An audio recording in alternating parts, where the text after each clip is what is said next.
मुद्रास्फीति जो है, इन्फ्लेशन जो है, एक मुद्दा बनता दिख रहा है। देखिए, किसानों का मुद्दा उत्तर प्रदेश की अगर हम बात करें तो पश्चिमी उत्तर प्रदेश तक सीमित है। अगर हम इस चुनाव की बात करें, ऐसा नहीं है कि पंजाब में पूरी एक लैंडस्लाइड मेजोरिटी कह रही है कि किसान आंदोलन ही सबसे बड़ा मुद्दा है। और उत्तराखंड में मुख्यमंत्री के चेहरे जिस तरीके से बीजेपी ने बदले, भारतीय जनता पार्टी एक तरीके से अच्छे पायदान पे खड़ी मिल रही है और कहीं ना कहीं नेतृत्व परिवर्तन का फायदा हुआ है। गोवा में तो आम आदमी पार्टी कांग्रेस को खा गई।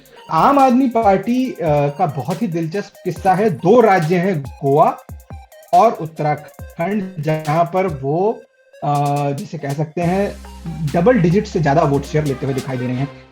नमस्कार, एबीपी न्यूज के डिजिटल प्लेटफॉर्म पर हाजिर हूं मैं रुमाना इसार खान और आज हम बात करने आए हैं चुनावी मूड की। तो सी वोटर के आंकड़े आपके सामने हैं, आपने सारे आंकड़े देख लिए हैं, आप समझ गए हैं कि आने वाले वक्त में जो 5 राज्यों के अंदर विधानसभा चुनाव होने जा रही हैं, ऐसे में इस माहौल में जनता सियासी नब्ज अगर कुछ टटोल रही है तो वो किस तरीके से निकलकर सामने आ रही है। इसी पर बात करने के लिए सी वोटर के जो पॉलिटिकल एडिटर है मनु शर्मा, आप देख सकते हैं वो इस वक्त हमारे साथ मौजूद हैं। सबसे पहले मनु जी, आपसे मैं ये जानना चाहूंगी सर कि बिग पिक्चर इस चुनावी मूड में क्या सामने आ रही है? देखिए, बिग पिक्चर इस चुनावी मूड में जो निकल के आ रही है कि बहुत अरसे के बाद मुद्रास्फीति जो है, इन्फ्लेशन जो है, एक मुद्दा बनता दिख रहा है। अब तक के 2014 के बाद की अगर हम राजनीति की बात करें तो वो उसमें मुद्रास्फीति एक तरीके से गायब रही थी, लेकिन ये पहली बार है कि हम देख रहे हैं महंगाई मुद्दा है जी। महंगाई एक बहुत बड़ा मुद्दा है और उससे उसी के साथ कह सकते हैं जुड़ा हुआ मुद्दा है बेरोजगारी का। तो जैसे कि देश की जनता, तो हमने पिछले 4 हफ्तों में 1,71,000 लोगों से बात करी 5 राज्यों में, और उन्होंने 33% जो थे उनमें उन्होंने कहा कि भाई महंगाई सबसे बड़ा मुद्दा है। 22% ने कहा, उसी से एक जुड़ा जिसे कह सकते हैं मुद्दा, कि बेरोजगारी मुद्दा है। वहीं पे अगर हम किसान आंदोलन की बात करें तो लगभग 5% जो थे लोग, उन्होंने कहा कि ये बहुत बड़ा मुद्दा है। तो कहीं ना कहीं जो इस वक्त सियासत है, जो राजनीति की नब्ज है, वो लोगों की एक जो अपनी आर्थिक तंगी है उसकी तरफ केंद्रित होती दिख रही है।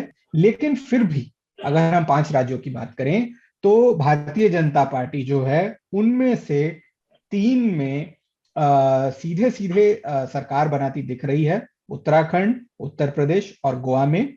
मणिपुर में वह सबसे बड़ी पार्टी बन के उभरेगी। और अगर हम पंजाब की बात करें तो वहां पे किसान आंदोलन का सबसे ज्यादा असर है और भारतीय जनता पार्टी एक तरीके से वहां पे बैकफुट पे है, वहां पे थोड़ा वो पीछे है।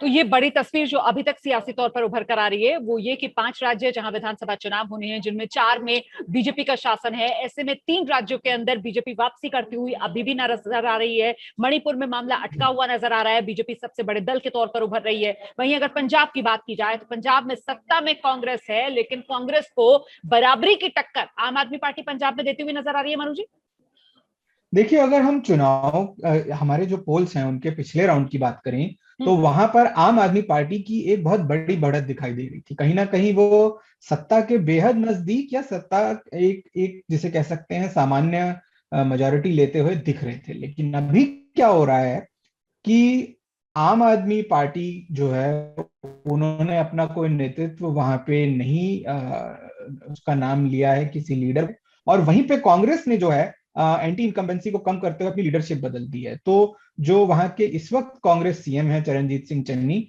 उनकी जो पॉपुलैरिटी है, उनकी जो एक तरीके से कह सकते हैं कि एक हनीमून पीरियड उनका चल रहा है, और उनकी जो पॉपुलैरिटी है वो पिछले राउंड से लेकर इस राउंड में बढ़ी है। और तकरीबन अब हर तीसरा पंजाबी उनकी नेतृत्व को पसंद करता है, और कहीं ना कहीं कांग्रेस उसी कारण से अभी मैदान में वापस आती दिख रही है। हालांकि क्या आम आदमी पार्टी को सीएम का चेहरा प्रोजेक्ट ना करना वो अभी भारी पड़ता हुआ नजर आ रहा है? देखिए, भारी पड़ रहा है कि नहीं इसको नहीं कहा जा सकता, लेकिन ये जरूर कहा जा सकता है कि इस वक्त उनके पास कोई चुनाव के लिए दिशा नहीं है। एक तरीके से जिससे कहते हैं कि वो नेगेटिव वोट के साथ चलना चाह रहे हैं, जिसमें कि जो जनता की नाराजगी है कांग्रेस के प्रति, अकाली दल के प्रति, भाजपा के प्रति, कहीं ना कहीं वो उसे भुनाना चाह रहे हैं, जो एक काफी जिसे कह सकते हैं ठीक ठाक राजनीतिक बेसिकली एक स्ट्रैटेजी है, लेकिन उसमें समस्या ये है कि लाइन में किसी ना किसी को तो आगे खड़ा होना पड़ेगा। तो अभी उनके पास नेतृत्व नहीं है, तो जो एक जिसे कहते हैं फ्लोटिंग वोट होता है, एक जो बीच का वोटर होता है जिसका भी मन नहीं बना है, वो अभी भी उनको लेके संचय में है। तो शायद अगर उनका कोई नेतृत्व आगे आएगा तो उसका उन्हें लाभ हो सकता है, लेकिन उसे उन्हें इस बात का नुकसान हुआ है ये कहना मुश्किल है।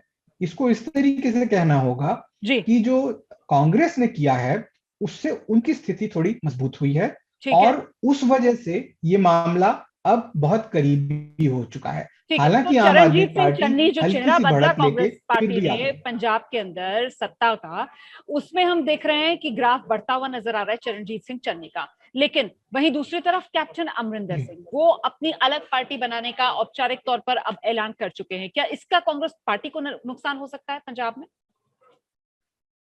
देखिए, कांग्रेस पार्टी को इसका नुकसान कुछ शहरी क्षेत्रों में हो सकता है, हम्म। और कुछ उस तबके में हो सकता है जो पटियाला और उसके आसपास का इलाका है, क्योंकि वहां पे कैप्टन अमरिंदर सिंह जो है उनका एक स्ट्रांग होल्ड रहा है, वो वहां की रॉयल फैमिली। तो कहीं ना कहीं नुकसान है, क्योंकि एक तरीके से जो इस वक्त पोस्ट जिसे कहते हैं मिलिटेंसी कांग्रेस है, मिलिटेंसी के बाद की जो कांग्रेस है उसको कैप्टन अमरिंदर सिंह ने खड़ा किया था पंजाब में, और उनके जाने का एक नुकसान तो है, उनके साथ जो कैडर जाएगा उसका भी नुकसान है। लेकिन दूसरी तरफ क्या है कि जो जी सीएम चन्नी है वो एक वर्ग विशेष से आते हैं, और अब तक उस वर्ग विशेष से कोई भी चीफ मिनिस्टर पंजाब में नहीं बना था। तो कहीं ना कहीं ये एक मायावती मोमेंट है पंजाब के वोटर्स के लिए। ठीक है। उत्तर प्रदेश पर मैं ये जानना चाह रही हूँ आपसे कि यूपी के अंदर जो मल्टी कॉर्नर्ड कॉन्टेस्ट होने जा रहा है, इससे आपको क्या लगता है, किस तरीके का इससे सियासी नफा नुकसान?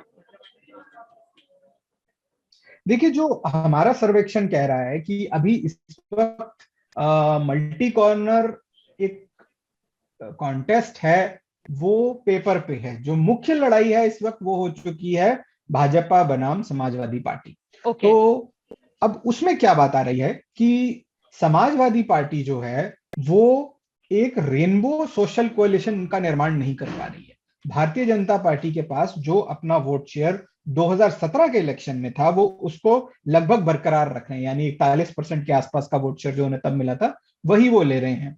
समाजवादी पार्टी ने अपने वोट शेयर में बहुत बढ़ोतरी करी है इस वक्त, सर्वेक्षण के जो आंकड़े कह रहे हैं, और वो 31% मत प्राप्त कर रहे हैं। लेकिन ये इतना बड़ा फासला है कि इससे वो भाजपा को हरा नहीं पा रहे। तो 217 सीटें हमारा आकलन है, एक सामान्य मेजोरिटी जिसे कहते हैं वो भारतीय जनता पार्टी को मिल जाएगी, और समाजवादी पार्टी जो है वो काफी अच्छा प्रदर्शन करेगी 2017 के मुकाबले, लेकिन कहीं 150-156 के आसपास सिमट के रह जाएगी। वहीं इस लड़ाई का जो सबसे बड़ा जिसे कहते हैं नुकसान हुआ है वो बहुजन समाज पार्टी को हुआ है कि ओके। उनका वोट शेयर अब सिर्फ 15% है, और सीटें भी शायद 18 के आसपास आएंगी। अब उससे उसका कारण क्या है?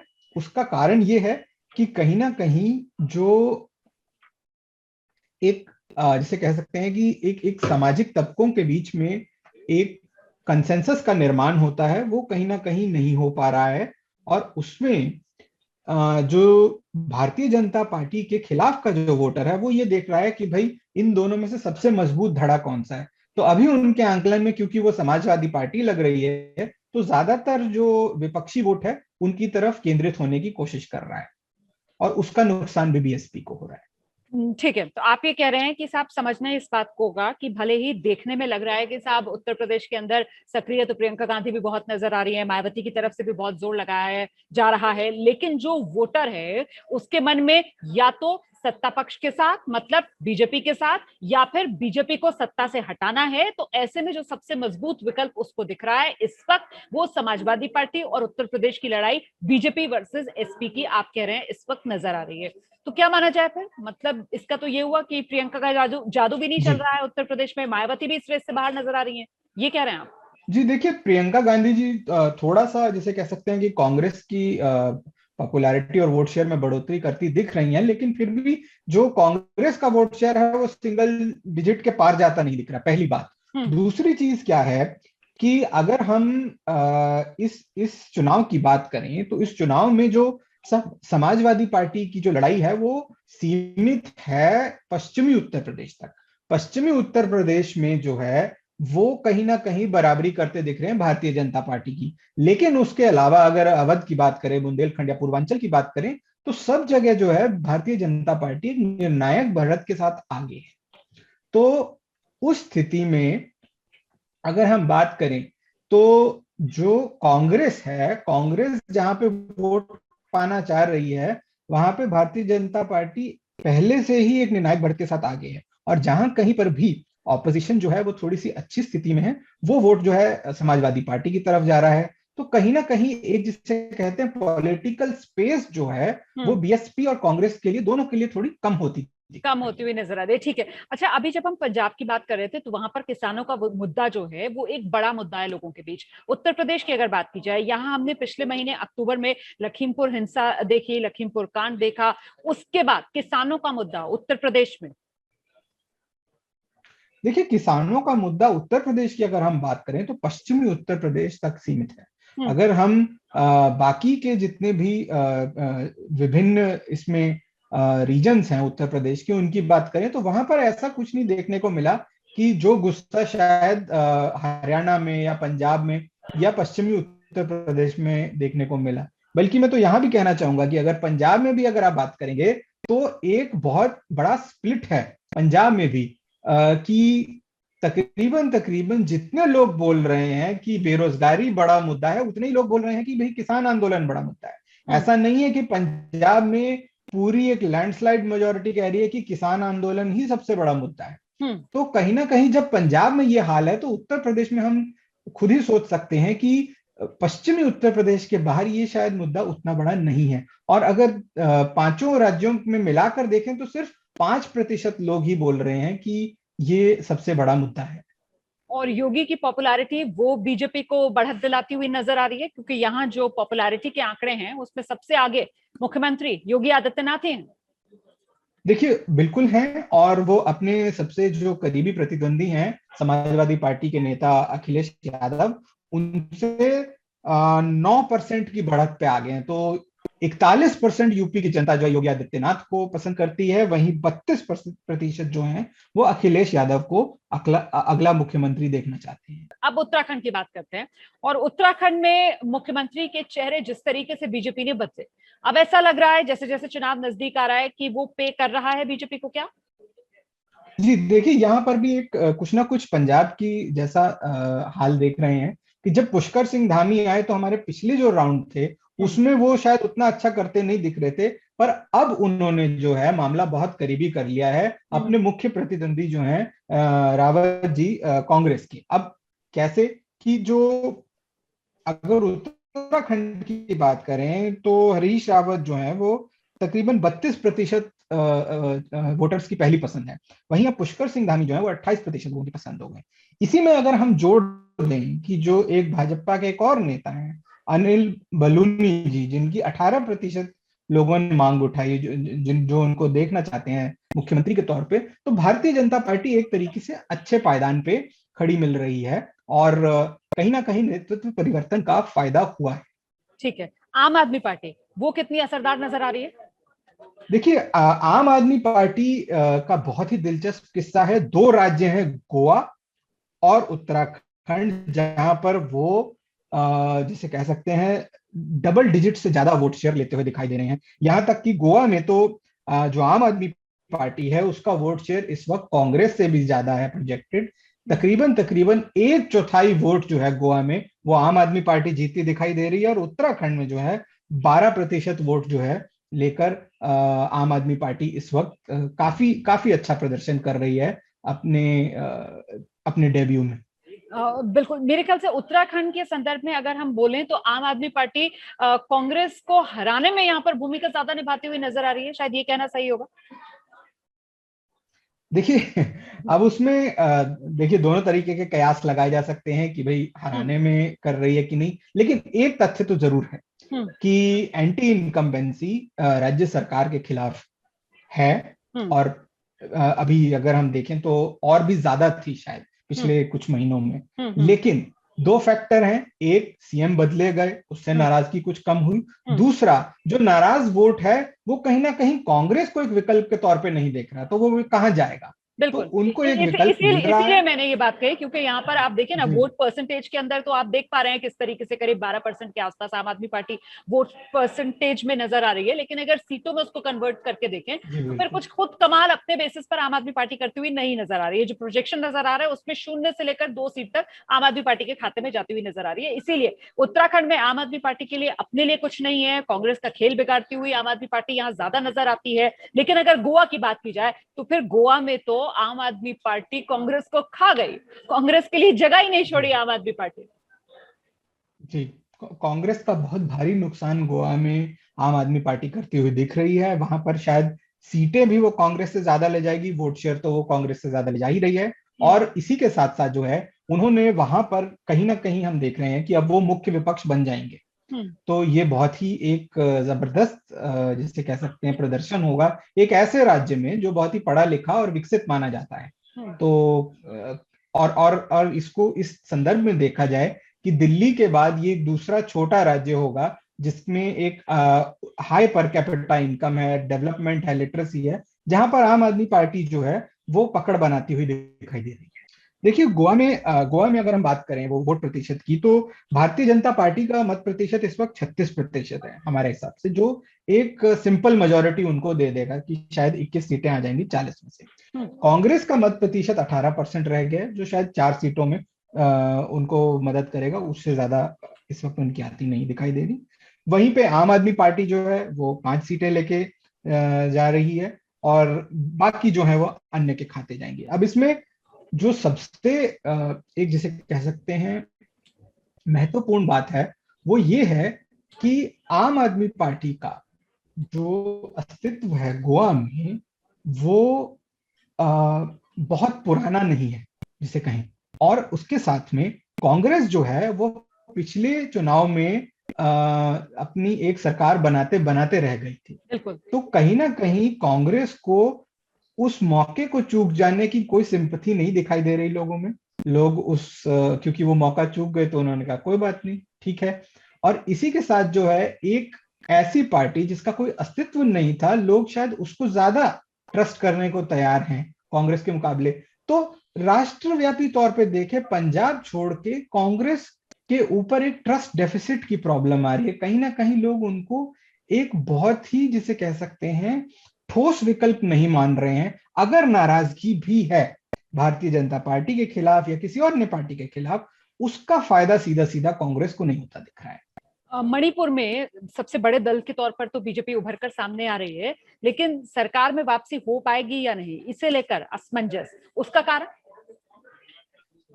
उसका कारण देखिए सीधा है कि मणिपुर जो है उसमें उसकी डेमोग्राफी कुछ इस प्रकार है कि उसमें मणिपुरी रहते हैं, और उसमें कुछ जो हैं वो नागा पॉपुलेशन भी है।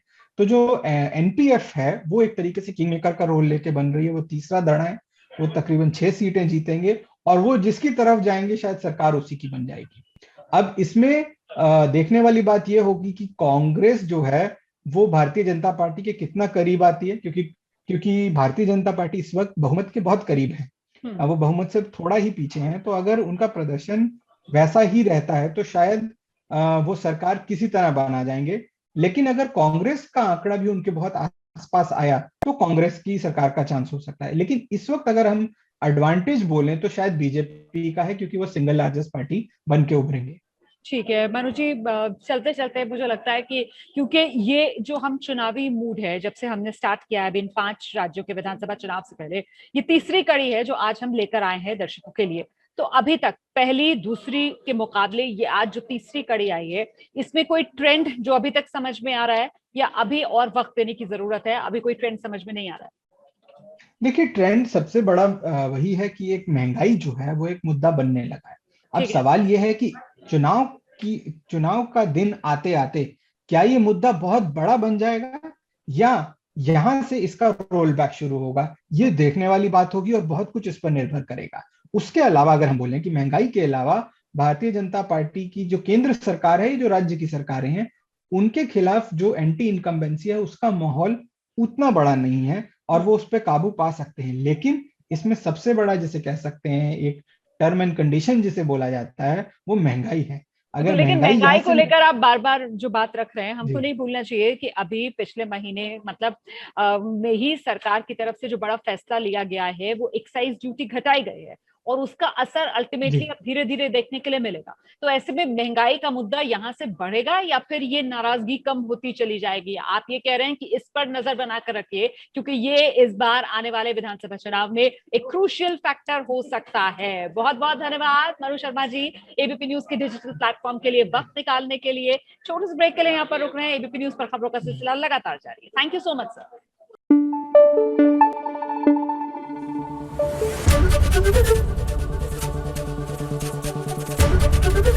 एबीपी न्यूज आपको रखे आगे।